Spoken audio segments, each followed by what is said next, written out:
Welcome to On the Beat, everyone. I'm Troy Thompson, and I'm here with Will Cooper from the law firm of Crowell, Gillis and Cooper. Today we're talking all about auto accidents. Welcome to the show, my friend. How are you? Good to be here. I'm doing great. So what should I do if I'm injured in an accident? What's the first thing that I need to do? Well, the first thing we need to do is call the police and get an accident report. Second thing you need to do is make sure that all the witnesses to that accident are documented on that accident report. And then the next thing you need to do is you're going to be contacted by an insurance company, and they're going to want a statement first thing.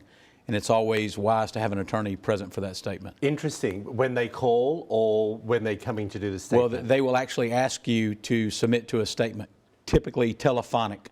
So when they ask for that, you probably need to say, well, I probably need to have an attorney present, because that's where they try to determine liability. Oh, okay. Fault. Well, this is what I wanted to ask you about. How do we determine who's at fault? Is it the lawyers? Is it the insurance? Is it us? Is it the police? Because there are so many factors when it comes to this. You're correct. So the accident report does play a role, because it is supposed to list the facts of the accident. The law enforcement officer does not put an opinion in the report. He will just put the facts as they are relayed to him, since he didn't witness the accident. Yes. So then at that point, it's between the adjuster, the lawyer, and and then ultimately, if you have to try the case, the jury. Oh, really? Sometimes it goes to a jury? Oh, yeah. So, if you have to try a case because you're injured and you can't reach a settlement, then the jury's the one that determines fault. Well, that's what I wanted to ask you. Does the jury just come up with a number, or are they given stats in past cases? Or it's something that I've always been interested about, because you see these huge ads saying, I got you $2 million. Right. I'm like, for what? So Mississippi is a comparative fault state, meaning that the plaintiff could be 40% at fault and the defendant 60%, and what you do is you prorate those damages. So the way it is determined with a jury is literally through argument and proof, and the jury decides, okay, the plaintiff was 50% at fault, the defendant was 50% at fault, and in that case, in a $100,000 reward, the plaintiff only gets $50,000, his pro rata share. Pro rata with the lawyers? No, pro rata of what the jury determined is the fault. Oh. So 50% of the fault, $100,000 damage, his award is only $50,000. I understand now. All right, but so if we were to go to court, one of the things that I have often thought about when I do these type of interviews is, how long does this process take?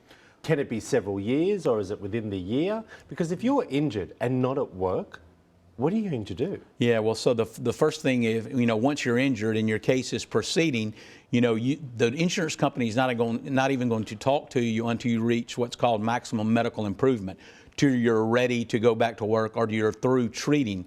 At that point, you start trying to negotiate with the insurance company. If you're not working, then you have a claim for lost wages in the trial. But you're out of pocket up until then. Exactly. Unless you have unless you have some type of insurance that covers all of that. That's correct. Okay, after I have the accident, Mr. Cooper, how long do I have to file the actual suit? In Mississippi, in an automobile accident just against another individual, it's a 3-year statute of limitations. If it is against a governmental entity, it's only a 1-year statute. Okay, now when you say government entities, so let's break that down. Are you talking like a council working truck, a rubbish cleaning service, those type of things? Say, for example, you had an accident and it involved a city truck, and you had to pursue the city.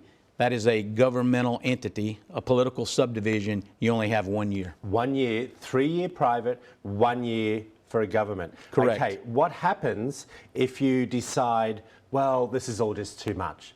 I'm just going to cut my losses and walk away.